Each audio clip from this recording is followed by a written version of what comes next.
סדרה חדשה, ולסדרה קוראים מרותקת מהטלפון. ובואו נתחיל. פלום פלום פלום פלום פלום פלום. מה?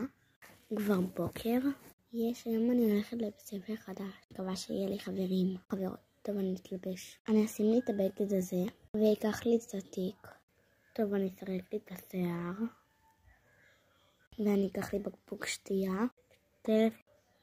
סתם קשת לקישוט. נכון מקודם ראיתם את טושטש, אבל עכשיו לא. אני אשים לי בושם, ויקח את זה גם. ונראה לי שאולי אני אעשה ולוג. יאללה. היא הלכה. שלום תלמידים. היום מצטרפת לנו לכיתה תלמידה חדשה. תקבלו אותה. שלום. שלום. את צריכה לשים את הדברים שלך בלוקר. ואז תבוא על פה ואז תשיגי את עצמך. בטח.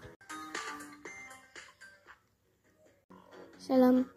אני התלמידה חדשה בשם דניאלה. ואני מקווה שיהיה לי ממש כיף להיות פה עם כולם. דניאלה, תשבי ליד רותם. בסדר. פיפ, את לא הולכת לשום מקום. מה קרה? תשבי פה. לא, היא יושבת פה, ליד רותם. ממש לא, לי בא לשבת פה. וגם מתישהו אמרת לי, כבר הגיע הזמן. מתישהו אני אעשה עברת מקומות ותשבי ליד רותם. יופי לך? כן, המפקד. איזה מספן. תדעי לך, מי שסנובית לא אמורה לשבת פה. כבר אומרת לך. לא, אני לא מסכים למה שאת אומרת. את עכשיו יושבת פה. במקום הבודד הזה?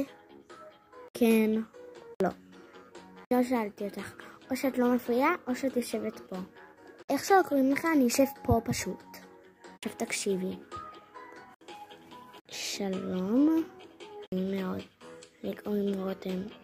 לי קוראים דניאלה. מאוד.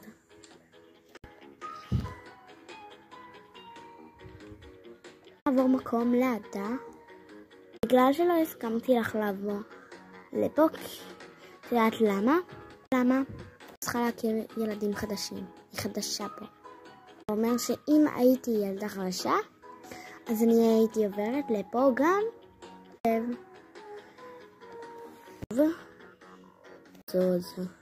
אני יודעת באמא שלי. כשהיא מדברת על זה אסור. תעברו לחלק 2.